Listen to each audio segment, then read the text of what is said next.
Os milagres de Jesus. Ele, extendendo a mão, tocou-lhe, dizendo: Quero ser limpo. E logo a lepra desapareceu dele. Lucas capítulo 5, versículo 3.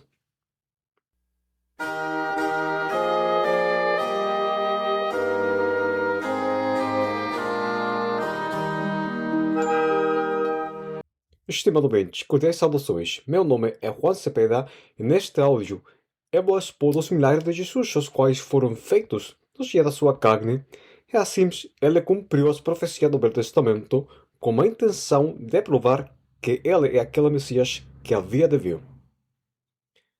Como isto, estimado ouvinte, eu não estou apoiando os falsos caras da atualidade, que dizem curar, os quais vaidosos e altivamente ensinam-nos ter a unção do Espírito Santo para fazer suas curas aos doentes, que vão às suas grandes igrejas para elas ser vistos pelos homens. É a pergunta que muitos de nós temos tido em mente com respeito a eles. Por que estes caras não fazem suas curas em hospitais, onde há muitas pessoas que precisam de ser sarados seus corpos? Mas, sabe você, estimado ouvinte? Esses caras já têm o seu próprio pagamento. Começamos. No dia da sua carne, o Senhor Jesus, além de morrer voluntariamente na cruz pelos nossos pecados, é um lugar nosso que, a propósito, é o mais importante da sua primeira vinda. É o mais importante da atualidade, obviamente. Ela fez uma grande quantidade de milagres nas regiões de Judeia, Cafarnaum, Belém, Corazim e Betsaida, entre outras, como maneira de pregar o Evangelho do Reino, mostrando, através deles, a multidões de pessoas que ele é o Messias que tinha que vir para resgatar dos pecados do povo de Israel, de acordo às profecias messiânicas do Velho Testamento. Da mesma maneira, o Espírito Santo deu dons da cura aos apóstolos da igreja primitiva no livro dos Atos dos Apóstolos, como a Pedro e a Paulo, para que as pessoas lhe creiessem, que eles pregavam o verdadeiro evangelho de salvação de Cristo Jesus, já que não era suficiente com descê-lo com a boca somente. Exporemos aquele dom já não existe. No livro do profeta Isaías, capítulo 35, dos versos 4 ao 6, vemos como Isaías profetizou sobre os milagres e maravilhas que o Messias fará quando ela estiver na terra. Disse ao turvo de coração: sejam fortes, não temais, eis que o vosso Deus virá com vingança, com recompensa de Deus. Ela virá e vos salvará. Então os olhos dos cegos serão abertos e ouvidos dos surdos se abrirão. Então os coxos saltarão como servos, e a língua dos mudos cantarão, porque as águas arrebentarão no deserto e ribeiros no ermo. Estimado ouvinte, Jesus fez incríveis milagres por meio do Espírito Santo de Deus, e graças a eles, multidões de pessoas se ficavam atordoadas e se maravilhavam de que os cegos vejam, de que os fogos falem, de que os coxos possam caminhar direitos, de que os leprosos sejam curados, de que os possuídos por demônios sejam livres destes, de que os paralíticos possam levantar sozinhos dos seus leitos, de que um homem que a sofria da mão escolhida seja curada, e que 5 pães e 3 peixes sejam multiplicados para alimentar 5.000 pessoas. Mas tenham em conta, estimado ouvinte, que por meio dos milagres, os quais são evidentemente sinais feitos pelo Espírito Santo, Jesus pregava o Evangelho do Reino, para mostrar às multidões de pessoas que ele é o Messias que haviam de vir. Exporemos muitos poucos deles tinham credo que Jesus é o Messias, o qual nos faz compreender que aqueles poucos estavam bem atenciosos dos tempos e, como consequência, discerniam os sinais que o Senhor Jesus fez, porque tinham ouvido o livro das Escrituras, em especial o livro do profeta Isaías, e elas criam genuinamente, ou seja, com fé, de que aquele homem dos milagres é o Messias, o Salvador. Não tivesse sido mais fácil que Jesus teria dito às multidões de pessoas que ele é o Messias, o filho de David, e já? Ou como ele mesmo respondeu como uma pergunta aos escribas após de curar um paralítico. É mais fácil dizer os teus pecados são perdoados ou dizer levanta-te e caminha?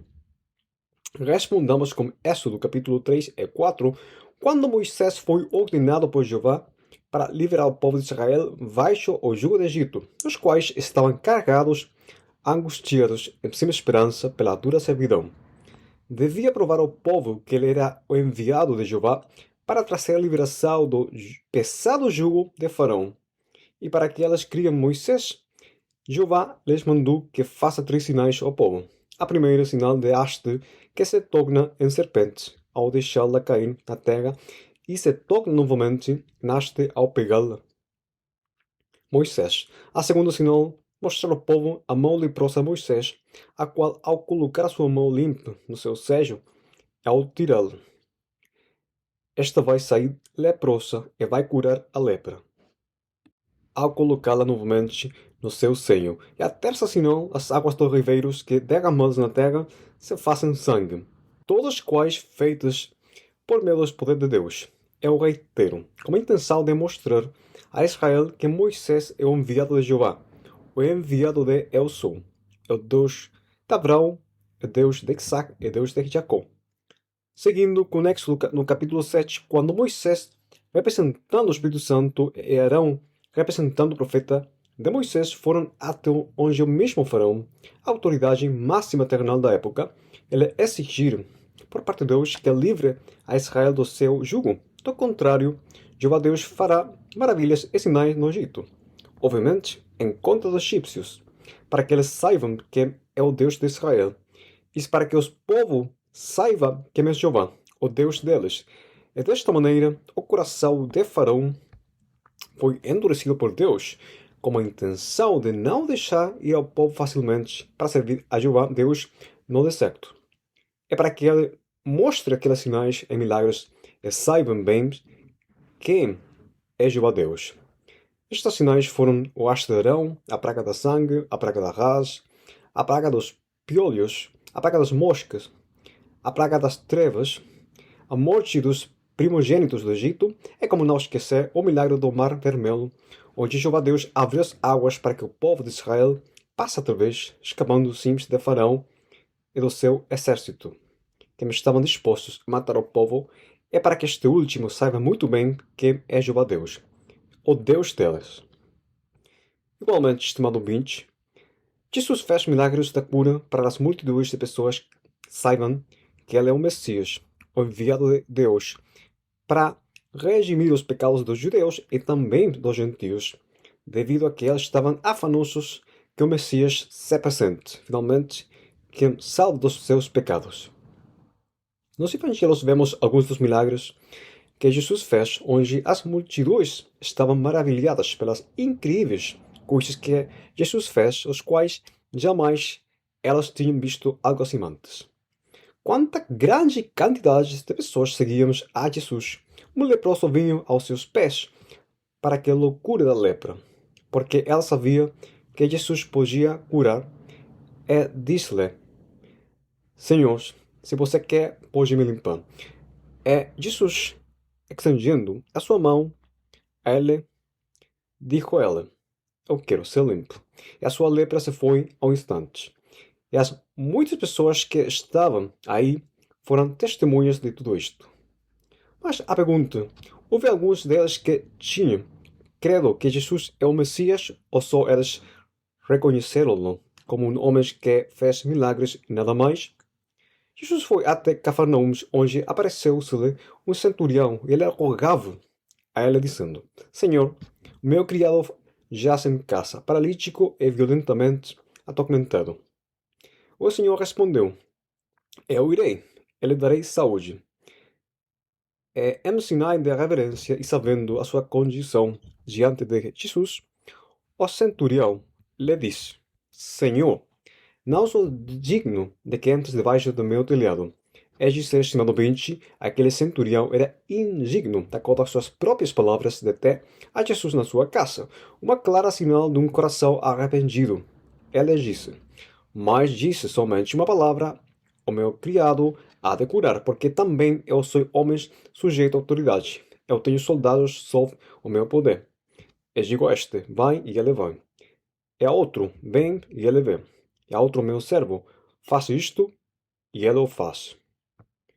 Ao igual que ele mesmo, o centurião sabia que Jesus estava sob a autoridade do Pai para fazer milagres por meio do Espírito Santo, e ordenando, por exemplo, que a cegueira, a mudez, a doença, ou inclusive a morte, desaparecêssemos. E ao ouvi-lo, Jesus se maravilhou e disse àquele que estava seguindo-lo, que nem ainda em Israel tenho achado tanta fé. Ou seja, a fé do centurião, ela sabia que Jesus era o Messias e seu servo foi curado e, de acordo ao que ele criou, lhe foi feito. Em Mateus capítulo 9, versículo 20, quando Jesus ia ressuscitar a filha do nome principal, a filha de Jair, uma mulher doente de fluxo de sangue desde há 12 anos, se aproximou a ele pela sua costa e tocou a orla da sua roupa e disse dentro dela mesma: se eu tão somente tocar sua roupa, ficarei sã. É como Jesus sabia os pensamentos dela, se voltou a ela e disse-lhe: tem ânimo, filha, a tua fé te salvou. Imediatamente, a mulher ficou sã. Sendo simples que aquela mulher se salva num instante. Sem dúvidas, ela sabia já que Jesus era o Messias ao dizer no seu coração: se eu tão somente tocar a sua roupa, ficarei sã. Também houve uma mulher da região de Canaã, em Mateus capítulo 15, a qual era obviamente gentil da região de Tiro e Sidom. Humilhada pelos judeus e tratada como uma suja pecadora, clamou e gritou a Jesus naquela região, uma vez que ela lhe viu: Senhor, filho de David, tem misericórdia de mim, que minha filha está miseravelmente endemoniada. Uau, estimado ouvinte, aquela mulher disse-lhe, filho de David, é dizer que a mulher cananeia tinha credo que Jesus é o Messias desde antes. É para provar a fé dela, Jesus disse a seus discípulos que ele é só enviado para a salvação das ovelhas perdidas da casa de Israel, não para as ovelhas do outro curral. Mas a mulher não parava de clamar e sabia que Jesus é o filho de David, pelo qual Deus tinha jurado a Abraão em Gênesis capítulo 22, versículo 18, que na sua semente todas as nações da terra serão abençoadas, porquanto Abraão obedeceu à voz de Deus. Ela gritou-lhe: socorre-me! E Jesus de novo provou a fé da mulher cananeia, dizendo: não é bom pegar o pão dos filhos e deitá-los aos cachorrinhos. Ou seja, que não está bem salvar outros que não são filhos de Israel. E na sua extrema fé lhe respondeu: sim, senhores, mas também os cachorrinhos comem das migalhas que caem da mesa dos seus senhores. Ela sabia que Jesus é o Messias e disse a ela: ó mulher, grande é a tua fé. Deixa isso feito para contigo, como tu desejas. E desde aquela hora a sua filha ficou sã. Outra situação de fé na qual se acreditou de que Jesus é o Messias está em Marcos capítulo 10, dos versículos 46 ao 52. O cego Bartimeu, o filho de Timeu, que estava mendigando junto a um caminho, e ao ouvir a Jesus, a seus discípulos e as multidões de pessoas, começou a gritar dizendo: Jesus, filho de David, tem misericórdia de mim. E ela clamava ainda mais forte a Jesus, apesar de que pediram-lhe que se ficara calado. Estimado ouvinte, aquele homem cego sabia que Jesus é o Messias. E Jesus se aproximou a ele e lhe pergunta: que queres que te faça? Eu cego lhe disse: Mestre, que eu tenha vista. E o Senhor Jesus fez de acordo à fé de Bartimeu. E Jesus lhe disse: vai, a tua fé te salvou. Ele logo viu e seguiu a Jesus pelo caminho. Seus olhos foram abertos e assim entrou a luz. Espiritualmente falando, os cegos são aqueles que não podem ver os mistérios de Deus. É dizer, aquele que não tem o Espírito Santo de Deus, porque os mistérios de Deus devem ser discernidos pelo Espírito. Por último, nós vemos em Mateus capítulo 21, no contexto da purificação do templo de Deus, onde o Senhor Jesus tirou fora daqueles que estavam fazendo negócios, derrubando as mesas dos cambistas e as cadeiras dos vendedores de pombas. Naquele templo, no seu templo, cegos e coxos vinham a ele é pelo poder de Deus. Jesus curou-lhes, e jovens criam que ele é o Messias, clamando: Hosana, filho de David, que traduzido é: Salva-nos, filho de Davi. Estimado ouvinte, efetivamente, houve pessoas que criam que Jesus é o Messias por meio das sinais, os milagres, e pela fé delas foram salvos dos seus pecados. Bem dito pelo profeta Abacuque, no capítulo 2, versículo 4. O justo viverá pela sua fé. No Evangelho, João Batista, estando em prisão, ouviu a das maravilhas que o Senhor Jesus fez. Ele tinha quase segurança de que Jesus é o Messias que tinha que vir, aquele que vinha após dela, do qual ele mesmo disse que não era digno de levar seu calçado. E para tirar aquela dúvida, ele enviou 2 dos seus discípulos para perguntar a Jesus diretamente: És tu aquele que havia de vir ou esperamos outro? Jesus respondendo, disse-lhes: Ide e anunciai a João as coisas que ouvis e vedes. Os cegos veem, os coxos andam, os leprosos são limpos, e os surdos ouvem. Os mortos são ressuscitados, e aos pobres é anunciado o Evangelho. E bem-aventurado aquele que não se escandalizar em mim. Mateus capítulo 11, dos versículos do 3 ao 6. Com essa resposta de Jesus, ela quis dizer algo assim como: Assim é João. Eu sou aquele que havia de vir. E João Batista deve crer que Jesus é o Messias. E Jesus sabia que João conhecia do livro do profeta Isaías, já que a sua resposta que deu se encontra em Isaías capítulo 35, versículos 5 e 6. Por outra parte, estão os incrédulos, os quais não criam que Jesus é o Messias, não importando das sinais evidentes mostrados a eles. Nos Evangelhos, nós vemos um dos grandes milagres feitos por Jesus, que foi a alimentação das 5.000 pessoas, os quais estavam com muita fome, multiplicando só 5 pães e 2 peixes, os quais estavam nas mãos dos seus discípulos, sendo assim suficientes para alimentar aquelas grande multidão de pessoas, que foram saciadas ainda sobrando do alimento. Porém, apesar de tal extraordinário milagre, os evangelhos não contam se houve pessoas destas 5.000 que criam com fé que Jesus é o Messias Salvador, o qual é lamentável, só saciaram sua necessidade temporal, mas não sua grande necessidade de salvação das suas almas.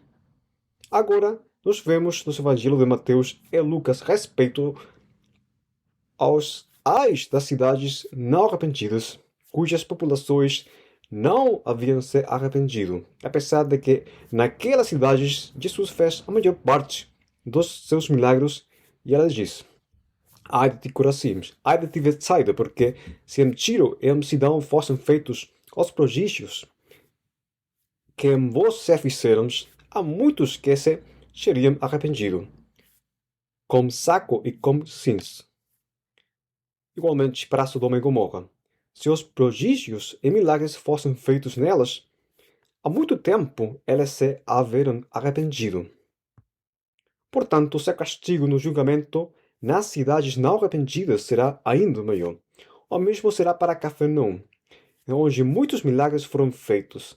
Jesus mostrou as maravilhas do céu àquela população, mas ainda não se arrependeram. É devido a isto.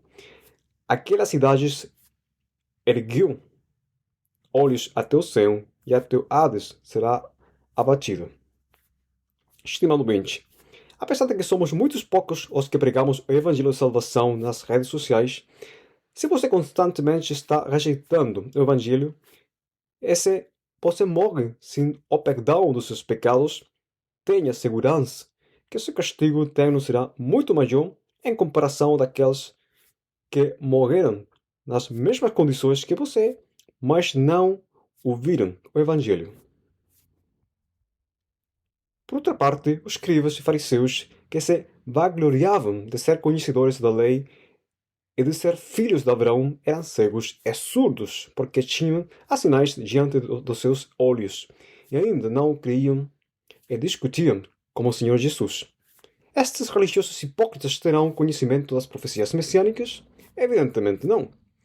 seguindo nos evangelhos é como estes caras religiosos incrédulos duros de coração, os escribas, fariseus viram os milagres e prodígios de Jesus como a cura de um burro, a cura de um homem com a mal colhida, numa sinagoga judeia, a expulsão dos demônios das pessoas, onde em vez de crer com fé em que Jesus é o Messias, eles endureceram mais seus corações, ainda eles se atreveram a dizer ao Senhor que ele expulsava os demônios por meio do Belzebu, blasfemando assim contra o Espírito Santo de Deus.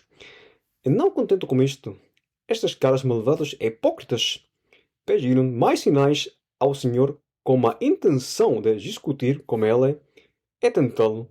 E o Senhor Jesus respondeu-lhes sabiamente: uma geração má e adúltera pede um sinal, porém não se lhe dará outro sinal senão o sinal do profeta Jonas.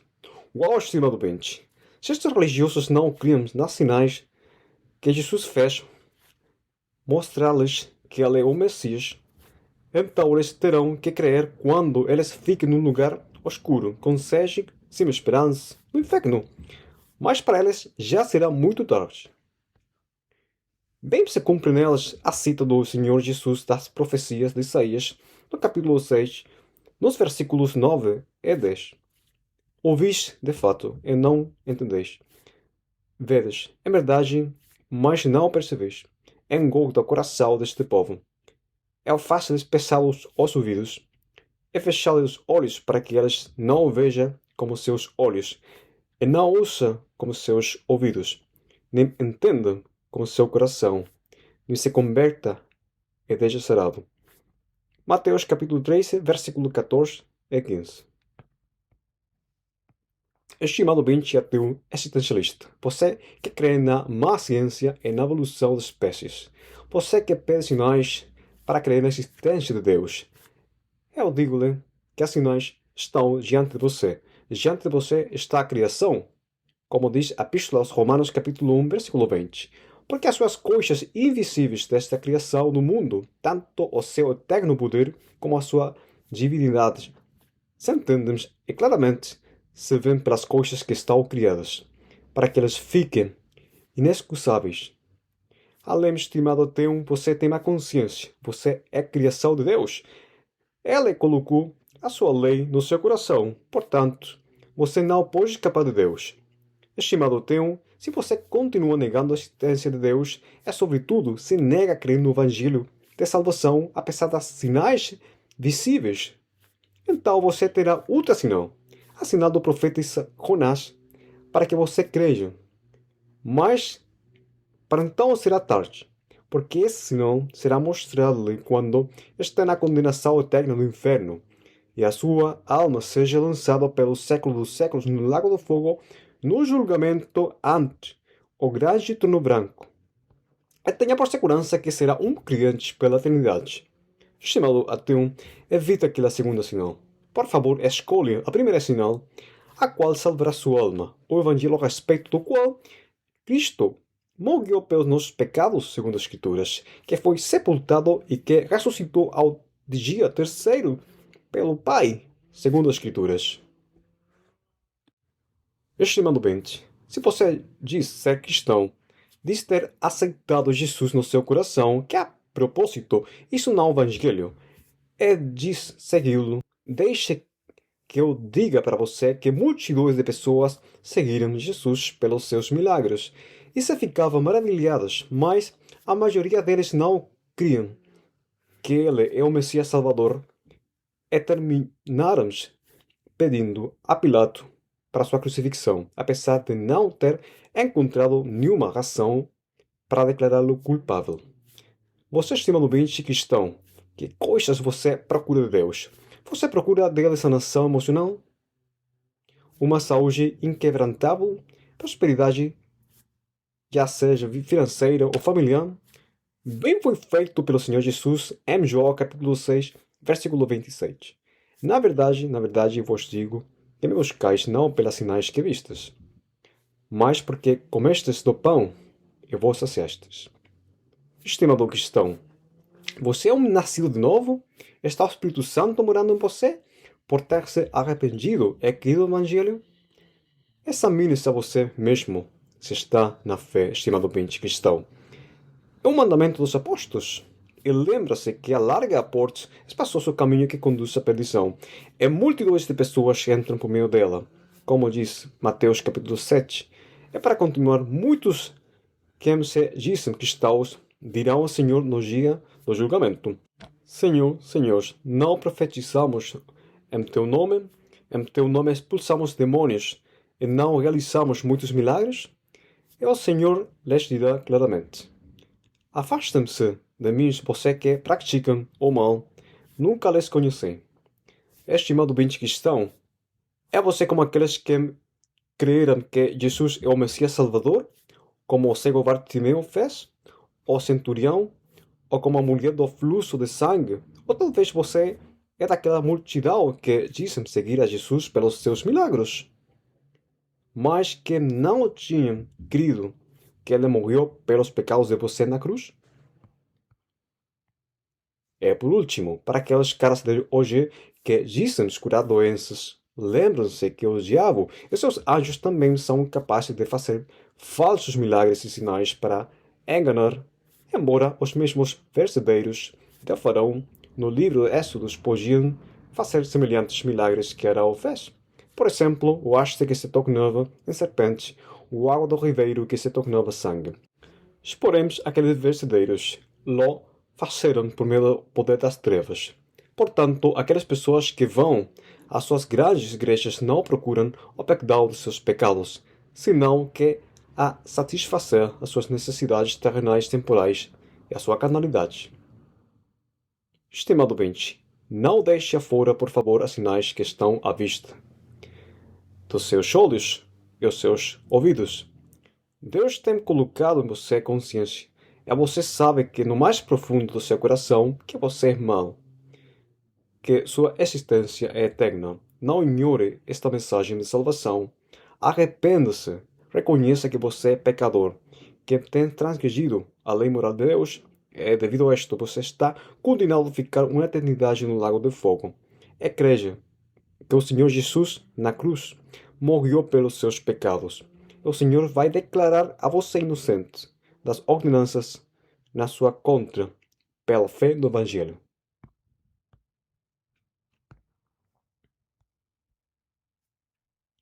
Estimado ouvinte, uma vez mais, o meu nome é Juan Cepeda e que Deus lhe abençoe. Até logo.